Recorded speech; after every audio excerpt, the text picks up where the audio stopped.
რა განსხვავებაა საომარი მოქმედებების დამწყებსა და ომის დამწყებს შორის? ბიძინა ივანიშვილმა საკუთარი პოზიციის მერყეობის ახსნა ამ ფრაზების ლავირებით სცადა.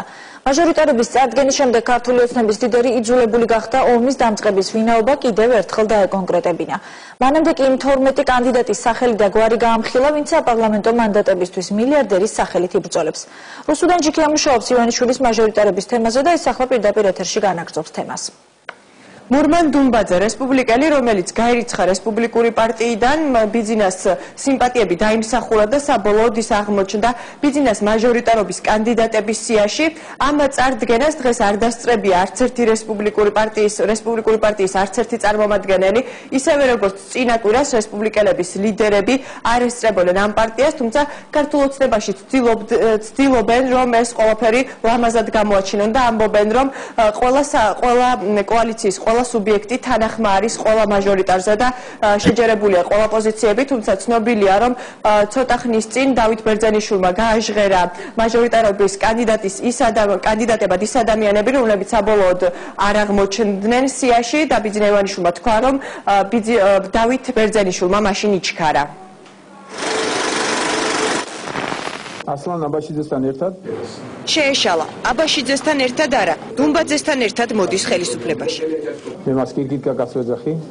კირკიტი ივანიშვილისეულად და ქართულად კერკეტი კაკალი ბიძინასთვის მურმან დუმბაძეა, რომელსაც წარსული ცოდვებისთვის ბოდიში მოახდევინეს და ბათუმში მაჟორიტარად წარადგინეს. გამონათქვამებში შეშლია, ბოდიშიც მოხდა ციცის. დუმბაძის გამონათქვამები აშკარად ქსენოფობიური იყო. გიორგი მასალკინი არ მინდა ვთქვა რა, არ არის გენში, არ არის გენი, მოკლედ, თქვათ უნდა გავხსნათ რა, არ არის გენით ეს ქართველი. არ არის გენით ქართველი, ვერ მიფთქამა რა არის საქართველო. ოშკი გაგონილი არ აქვს, სამთელი არ დაუნთია კაცო. ოშკს მასწავლის ახლა გიორგი მასალკინი რა არის? ოშკს მასწავლის კაცო რა, წარმოდგენა არ პირგვარის გადაწერა არის წესი არა. რესპუბლიკელები დღეს მაჟორიტარების განცხადებას არ ესწრებოდნენ. თან არც ერთი რესპუბლიკელი წარუდგენიათ. სამაგიეროდ ბიძინა გარიცხულსა და გარიყულს დაპირდა. ეხლა მოახერხებს როგორც იქნება მოახერხებლებაში თვითონ და იმისთვის რომ დუმბაძე ოპოზიციას დაემშვიდობოს, ბიძინამ ხელისუფლებაში უნდა მოიყვანოს. რესპუბლიკელების გარიცხული დუმბაძე ბოდიში მოხდილია.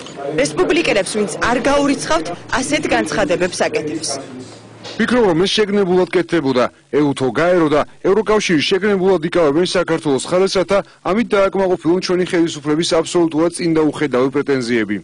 მე ვხედავ ძინავდება, ძალიან ისეთი მთელი ანალიზი ჭირდება და მე არ მგონია, რომ შეიძლება რაღაც განსხვავებული ხედვები აქვს, რაღაც კონკრეტულ განცხადებაში არ ეთანხმება პარტია და მაგას გაშლა უნდა და გაანალიზება ჭირდება. ზოგადად იმას, რასაც პარტია ამბობს, რომ ოკუპირებულ ტერიტორიებად აღიარეს ევროკავშირმა და ეუთომ, ვადაც აქ არის პრინციპში და ჩვენი კოალიციამ მთლიანად აქ. უნდა გაამართლოს ზაქარეიშვილი. მაჟორიტარობის კანდიდატად რომ წარადგინა, პოლიტიკოსის ეტალონი უწოდა. მე პოლიტიკაში შემოსვლისას მე მგონი მოახერხე და დავასახელე, რომ პარტია არის ჩემი ეტალონი პოლიტიკოსის. ეტალონმა პოლიტიკოსმა აფხაზეთსა და ოსეთს კონფლიქტის მხარეები უწოდა. აფხაზეთს და ოსეთს კონფლიქტის მხარეებად აღიარებთ? რა თქმა უნდა, მხარეებად ხოლმე. რა თქმა უნდა, აუცილებლად კონფლიქტის მხარეებად. აფხაზეთის დამოუკიდებლობასაც ითხოვდა და ცხინვალშიც უპრობლემოდ დადიოდა. დღევანდელი გადასახედიდან მართლაც ძალიან მძიმე მდგომარეობაა, მაგრამ მის გამოსასწორებლად ბევრი ღონისძიების გატარება შეიძლება. მაგალითად, ვაღიაროთ აფხაზეთის პასპორტების საქართველოს შიდა მოხმარების პასპორტებად. მივცეთ აფხაზებს ამ პასპორტებით საქართველოს დანარჩენ ტერიტორიაზე განათლებისა და მკურნალობის საშუალება. შემოუშვათ ისინი ჩვენთან თავიანთი მანქანებით. ზღაპარი და მითიური აზროვნებაა ის, რომ აღნიშნულიც გარკვეულწილად აფხაზეთის აღიარებას ნიშნავს. ეს ასე არაა. ყველაფერი უნდა გავაკეთოთ გარდა იმისა, რომ შევცვალოთ კონსტიტუცია, რომელშიც წერია, რომ საქართველო არის განუყოფელი და ვიფიქროთ აფხაზეთის დამოუკიდებლობის აღიარებაზე. შეიძლება ამ საკითხზე ვილაპარაკოთ, მაგრამ არ უნდა გავაკეთოთ. თქვენ თქვით, რომ აფხაზეთი უნდა იყოს დამოუკიდებელი? არასდროს არ მითქვამს, არასდროს. კმაყოფილია იმით, რომ 10-დან 3 ქალბატონი წარადგინა და პროცენტებიც სიამაყით გამოთვალა. 3 ქალბატონი ყავს 10-დან და ეს უკვე ცუდი არაა 30%. გენდერული ბალანსი მანანა ბერიკაშვილიც დაიცვა, რომელიც ამბობენ მილიარდერს მეტყველებას ასწავლისო. მის მთავარ დამსახურებად კი გივი ბერიკაშვილის შვილობა დასახელდა. ყველაზე დიდი ცნობადობა რაც გააჩნია და არ ეწყინება გივი ბერიკაშვილის, ჩემი საყვარელი მსახიობის გივი ბერიკაშვილის ქალიშვილი გახლავთ ქალ კანდიდატებს შორის ქიბარ ხალვაშის დაგამოჩნდა. ცილის მწამებელი ირაკლი ოქროაშვილის პარტნიორი და გადასახადების დამალვისათვის ძებნილი ქიბარ ხალვაში ივანიშვილმა სიმპათიურ ბიზნესმენად წარადგინა. იგი გახლავთ ცნობილი ბიზნესმენის და ძალიან სიმპათიური ბატონის, რომელიც პოლიტიკურ დევნაში გახლავთ, ალბათ ხვდებით. ვახდებით კიდე. ქიბარ ხალვაშის დაგახლავთ. საქართველოდან გადახვეწილი დამნაშავის შექების შემდეგ ივანიშვილი ქვეყნის შიგნით მოგზაურობას იწყებს. სოფელში, რომელიც არ არსებობს. საკუთარი კანდიდატი სოფელ მაკიანეთის ნაცვლად მანიაკეთიდან წარადგინა. ისეთ ადგილზე მცხოვრებს ალბათ პოეზიის გარეშე ვერ გაძლევდა. ბატონი ზიამაც მოახერხა და ძალიან ლამაზი ლექსები აქვს ბევრი დაწერილი. ძალიან მაგარ ადგილზე ცხოვრობს. თუ ჩახვალთ აჭარაში აუცილებლად მანიაკეთში ცხოვრობს, არა დიოგნესში შემოშალა, მანიაკეთში ცხოვრობს.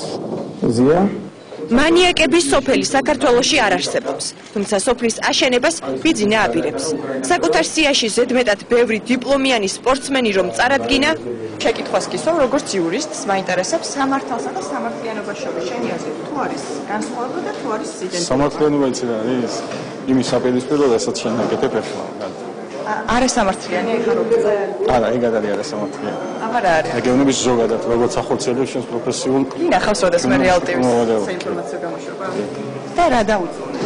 დაუწუნე არაობიექტურობა. არაობიექტურობიანი მეცხრე ხე ობიექტური. არის. მეცხრე ხის სამყაროა. რეალტივის უყურებ. ჩვენი მაყურებელი. ხანდახ. დიდი მადლობა. ამ კვირაში ეცადა გამოესწორებინა და როგორც თავად თქვა 2 თუ 3 აგრარული სექტორის წარმომადგენელი იპოვა. მე მეკითხებოდი რომ სპორტსმენების უმრავლესობა ხვალდა ძალიან ხშირად ჰქონდათ ისეთი წარმოდგენა რომ ძალიან ბევრი სპორტსმენია ჩვენს გუნდში. დღეს ვხედავთ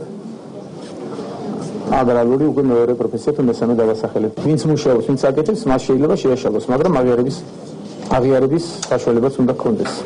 ბოდიშს თავად არიხდის. ივანიშვილს პოლიტიკაზე მუშაობა სულ ახალი დაწყებული ჰქონდა, რომს თქვა ქართულმა მხარემ დაიწყო საომარი მოქმედება. არ მიმაჩნია რომ ომი საქართველოს დაიწყო. 9 თვის თავზე ცდილობს ნათქვამი ისე გაამართლოს, მეორე ნათქვამს რომ არ ეწინააღმდეგებოდეს.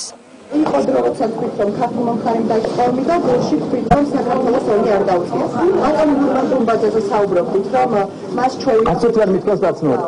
მომითმინეთ ქართულმა მხარემ დაიწყო, ქართული მხარე დაიწყო საომარი მოქმედებები და არა ომი. საომარი მოქმედებები და ომი არის განსხვავებული. ჩვენი კითხვით უკმაყოფილო დარჩა.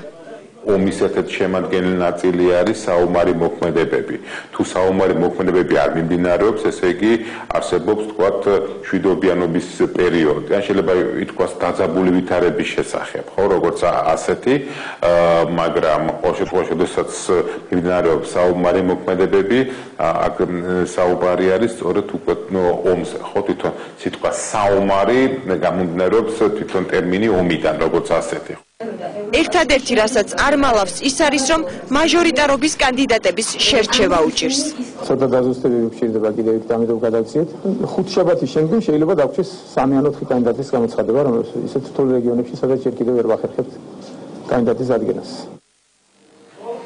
როგორც უკვე დაანონსდა, 5 შაბათს წარადგენს ბიძინა ივანიშვილი დარჩენილ მაჟორიტარებს, ალბათ ამის შემდეგ უფრო ნათელი იქნება თუ არსებობს შიდა დაპირისპირება ქართულ კოალიციაში თავისუფალ დემოკრატებს, რესპუბლიკელებსა და ქართული